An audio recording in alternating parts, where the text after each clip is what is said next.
भूखमरी से शरीर कंकाल, 10 दिनों से कोई खाना नहीं। भूख की यह दास्तान रोंगटे खड़ी कर देने वाली है। योगी सरकार के उत्तर प्रदेश के अलीगढ़ में झकझोर देने वाला यह मामला सामने आया है। एक महिला, उसके 5 बच्चे 2 महीने से खाने के लिए तरस गए हैं। पिछले 10 दिनों से परिवार के सदस्यों ने रोटी नहीं खाई है। पूरे परिवार के सदस्यों की भूखे रहने के कारण तबीयत खराब हो गई, जिन्हें अब जिला अस्पताल में भर्ती कराया गया। हालांकि अब उनका डॉक्टर्स ख्याल रख रहे हैं और एनजीओ ने भी कुछ मदद पहुंचाई है, लेकिन सरकार कटघरे में फिर से खड़ी हो गई है। खबरों के मुताबिक अलीगढ़ के आगरा रोड स्थित मंदिर नगला में 40 वर्षीय गुड्डी नाम की महिला अपने छोटे छोटे 5 बच्चों के साथ रहती है। गुड्डी के मुताबिक उसके पति की मौत पिछले साल हो गई थी, जिसके बाद परिवार का पेट पालने के लिए गुड्डी ने एक फैक्ट्री में 4,000 रुपये महीने पर काम करना शुरू कर दिया।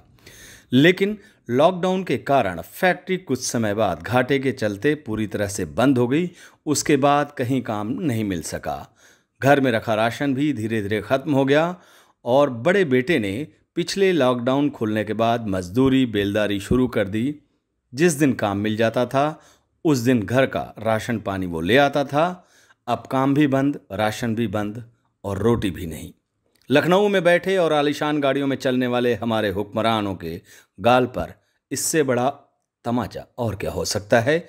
सोचिए, जिस प्रदेश में लोग रोटी के लिए तरस रहे हैं वहाँ क्या हाल होगा। यह अलग बात है कि सरकार अपनी योजना की पब्लिसिटी खूब कर रही है, पर धरातल में लोगों के क्या हाल है, ये अलीगढ़ में रोटी की भूख सब कुछ दर्शाती है। जिस राज्य में प्रजा भूख से बेहाल हो रही है, उस राज्य के मुखिया को नींद कैसे आ रही होगी। अब आपको 2 साल पहले की घटना की तरफ लेकर चलते हैं। चलिए मिर्ज़ापुर। यहाँ बच्चे रोटी के साथ नमक खा रहे थे। पत्रकार पवन जायसवाल ने ये तस्वीर अपने कैमरे में उतारी और फिर क्या, योगी सरकार के उत्तर प्रदेश को उत्तम प्रदेश जैसे बड़े बड़े दावे धाराशाही हो गए। पूरी दुनिया में किरकिरी होने लगी। योगी जी की सरकार में पाषाण युग जैसा हाल देखने को मिला। अंततः पवन जायसवाल पर सवाल खड़े कर गंभीर धाराओं के तहत मामला दर्ज कर दिया गया। अपने आप को सुधरने के बजाय पत्रकार पर अत्याचार होने लग गए। मैंने पिछले साल 2019 में 22 अगस्त को एक स्टोरी किया था, जिसमें एक प्राथमिक विद्यालय में बच्चे मध्याह्न भोजन में नमक रोटी खा रहे थे। उस वीडियो को बनाने के बाद जिला प्रशासन द्वारा कई लोगों के ऊपर कार्रवाई भी की गई। बड़े मिड डे मील के अधिकारी भी इस मामले में नप गए, किंतु 31 अगस्त को इनको पता नहीं क्या सोचा कि जिला प्रशासन ने दबाव डाल करके एबीएसए द्वारा अरोड़ा थाने में हमारे ऊपर गंभीर धारा में मुकदमा दर्ज करा दिया, जिसके बाद सरकार का और जिला के अधिकारियों का काफ़ी किरकिरी हुआ। मामले को एक से एक संस्थानों ने संज्ञान में लिया, पत्रकार साथियों ने संज्ञान में लिया, साथ ही प्रेस काउंसिल ऑफ इंडिया ने मामले को संज्ञान में लेकर के उन